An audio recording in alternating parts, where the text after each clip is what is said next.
Welcome back. Update on how our house search has been going. In our last episode, you would have seen that we went from Osaka down to Sinan, which is more of a coastal area, and we looked at a house there. That house ended up being a little bit too small for what we are looking for. We also went to see this other really cool traditional style Japanese house that was more inland of Osaka. And that house was really cool. Like, it had a garden in the middle of the house and it had all of the old school traditional Japanese elements to it. So we really liked it, but it was just, the location wasn't ideal, and we think it would be really tricky to attract tourists and people who want to stay in Japan for a longer period of time out to that house. So unfortunately those two were not suitable. However, we did go to see another house the other day. This house was also a traditional style Japanese house. As you can see, it has all of the old school doors, the tatami rooms as well. I remembered to take my shoes off, so that was a plus. And it was really spacious. I think it had around 8 rooms or something like that, which there's a lot you can do with that. It needed a lot of work, as you would have seen in the video. The kitchen was old. Actually north of Osaka, it's about a half an hour drive from the city, which we thought was reasonable for people who don't really want to stay smack bang in the middle of Osaka, because it is quite busy there. And it's kind of, this house is sort of surrounded by nature. It was a really beautiful area.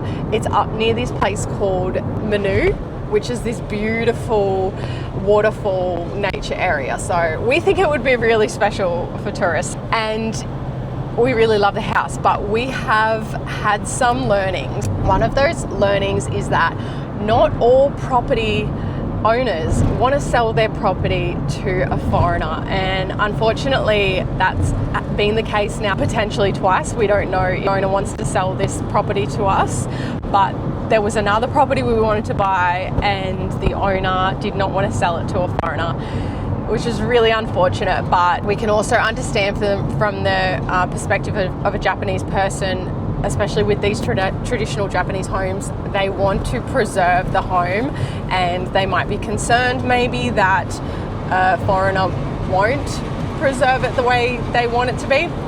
I'm not sure. I'm sure there's so much behind that culturally that we don't understand just yet. We are definitely learning a lot, because it's very different to the Australian property market. In Australia, the house generally gets sold to the person who's offering the most amount of money for it. So that's very different to Japan.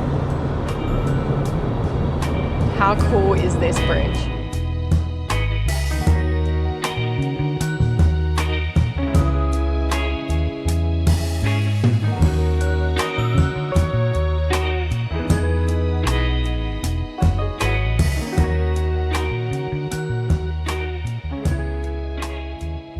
So today we are on our way to view another property.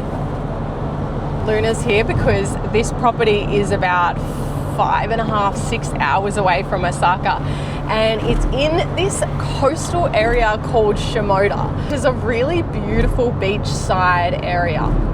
The whole peninsula is coastal, so we're really excited about seeing this house. It's got some really nice timber features, so that could be a nice aspect to the house that gives it that warm feeling. It's located in the Shizuoka prefecture, so it's closer to Tokyo than it is to Osaka. So we have a long drive today, which is okay. Nate's ready. I will be helping out at some point. We'll jump back on when we arrive and we'll show you around the house and let us know what you think.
Beautiful timber.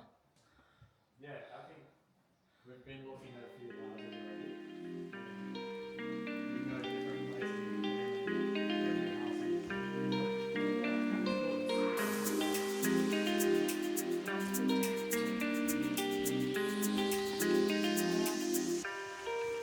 Oh, so